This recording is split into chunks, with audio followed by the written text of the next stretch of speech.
احلى فطار مصري اصيل، الطعميه المصريه لا يعلى عليها. هنعملها النهارده ان شاء الله من غير لا كب ولا مفرمه. وكمان هوريكم ازاي تعملوا الطعميه المحشيه اللي هي بتتباع راس كده وبيبقى تمنها غالي مش عارفه ليه. فهوريكم ده وهوريكم ده ان شاء الله. اول حاجه انا جايبه ربع كيلو فول مدشوش بنقعه 7 ساعات، وبعد كده باخده اشطفه واصفيه. بجيب بقى الخضره عندي ايه، بستعمل كرات وفلفل وتوم وبصل بس مش اكتر، لا بحط لا كزبرة ولا بقدونس ولا شبت. هي بس طعمها بيبقى طعم الكرات الاصلي كده، هو ده اللي بيدي طعم الطعمية اللي هي بتاعة المطاعم. طبعا الكرات بننقعه كويس قوي، بننضفه كده لان بيبقى فيه طينة كده في العيدان بتاعته. انا بصراحة بمسكه عود عود وبنضفه يعني. بعد كده بقى بجيب الخضرة بتاعتي. هنعملها فين؟ هنعملها في شفشق الخلاط، لا مفرمة ولا كبة. وهتتعمل معانا في 5 دقايق بالظبط. هقطع الخضرة، هقطع البصل والكرات والفلفل. قرن الفلفل ده بيديها طعم حلو قوي برضو. واحط الفصوص التوم بتاعتي، واروح حاطه عليها ربع كوبايه ميه بالظبط، ما نكترش الميه عشان الطعميه ما تفكش مننا. يا دوب ربع كوبايه ميه عشان الخضره بتاعتي تلف في الخلاط.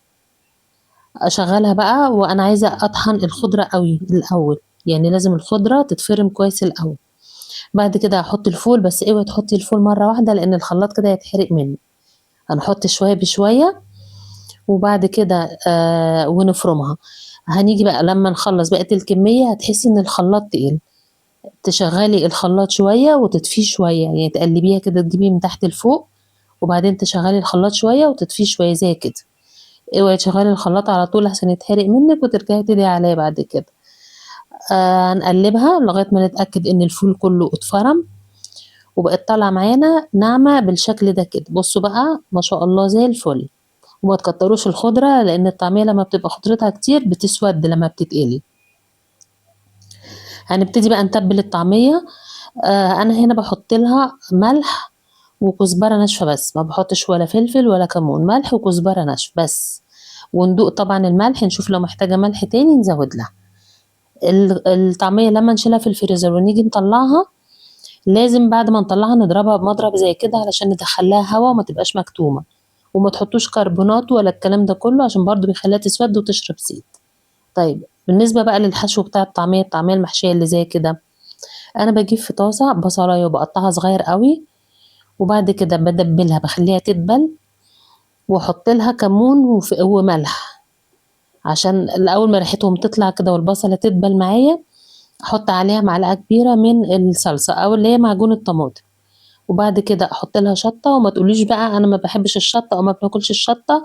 هي الحشوه بتاعتها لازم يبقى فيها شطه وشطه كتير كمان. فلو ما بتاكليش الشطه خلاص ما تعمليش بقى الحشوه دي، ملهاش لازمه. طبعا واحنا بنقلي الطعميه لازم نبل ايدينا ميه. والحشوه دي لازم تكون بارده جدا، يعني نسيبها تبرد، ما نحطهاش وهي سخنه في الطعميه. بعد ما تبرد كويس قوي احط بقى حته في الطعميه كده واغطيها. وابتدي بقى اسويها واقليها في زيت يكون سخن قوي.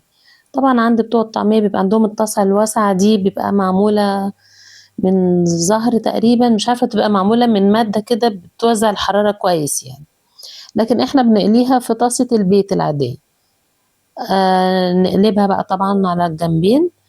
وبعد كده بقى تبقى معانا بقى حمرة، تاخدوها على حسب اللون اللي انتوا عايزينه.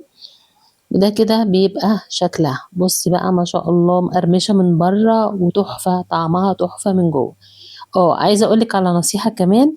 وانتي بتقلي الطعمية ما تخنيهاش عشان ما تبقاش معجنة من جوه، بالذات السادة يعني حاولي تبططيها وتخلي القرص صغير شوية علشان خاطر ما تبقاش كلها عجين من جوه يبقى طعمها مش حلو. دي كده الطعمية طبعا كانت سخنة بقى لسه نازلة. دي كده الطعمية المحشية والطعمية السادة وشوية سلطة بقى وبصل وعيش أحلى فطار مصري ممكن تاكلوه. أنا بالنسبة لي طعمية الفول أحلى من طعمية الحمص بكتير. ده كده كان الفيديو بتاعنا النهاردة، يا رب بقى تكونوا استفدتوا منه وتعملوه وتطلع معاكم كويسة. أشوفكم على خير في فيديو جديد، والسلام عليكم ورحمة الله وبركاته.